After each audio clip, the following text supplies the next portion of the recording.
Hei ystäväiset, ajattelin pitää tämmöisen pienen story timein, että miten itse olen löytänyt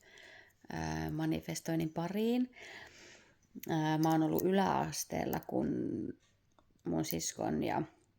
meidän parhaan kaverin kanssa törmättiin näihin salaisuuskirjoihin. Ne varmaan julkaistiinkin just silloin, että se on ollut joku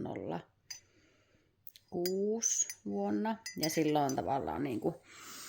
löytänyt sen semmoisen niinku ikään kuin elämän ja maailman niinku, tavallaan ikään kuin sen toisen puolen sieltä. Ja sitten no sit siinä yläasteella on sitten itsellä puhjennut sitten niinku ahdistuneisuushäiriöä ja muuta. Ja sitten tässä nyt sitten sen kai elellyt sitten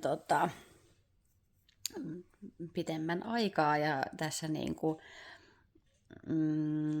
niin sitä kautta ehkä niinku sitten tullut se semmoinen, niinku, että haluaa ymmärtää sitä omaa mieltä ja kehoa. Ja niinku se on ollut ihanaa, kun on saanut niitä oivalluksia ja oppinut tuntemaan niinku itseään eikä antanut niinku minkään sellaisten asioiden niinku määritellä tavallaan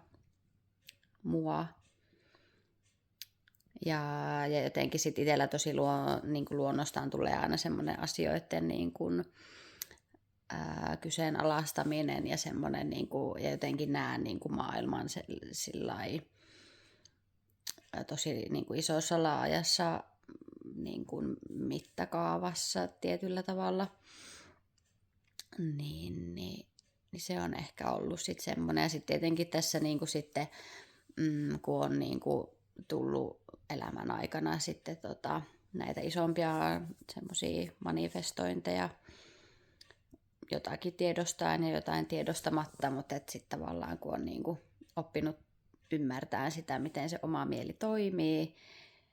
niin sit siitä on tullut niinku se halu myös sitten niinku auttaa ja jakaa niitä omia oppeja sitten niinku myös muille. Ja sitten tietenkin tuolla niinku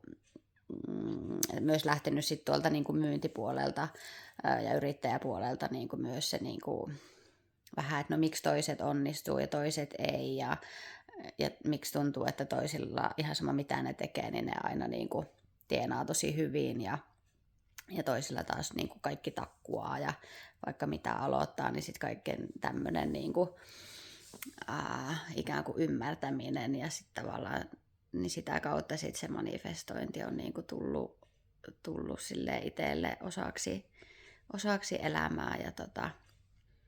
sitä haluaa niinku koko ajan oppia lisää ja paremmaksi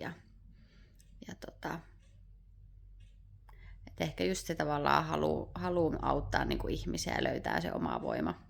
oma voima ja usko niinku siihen omaan tekemiseen ja maailman niinku kauneuteen ja rajattomiin mahdollisuuksiin, niin se jotenkin kiehtoo mua ja joten ihana kun oot tullut tänne seuraamaan mun matkaa ja mulle saa tosiaan aina laittaa viestiä, että jos itsellä on joku semmoinen, mitä haluaisi manifestoida ja se jostain syystä onnistu, niin autan mielelläni.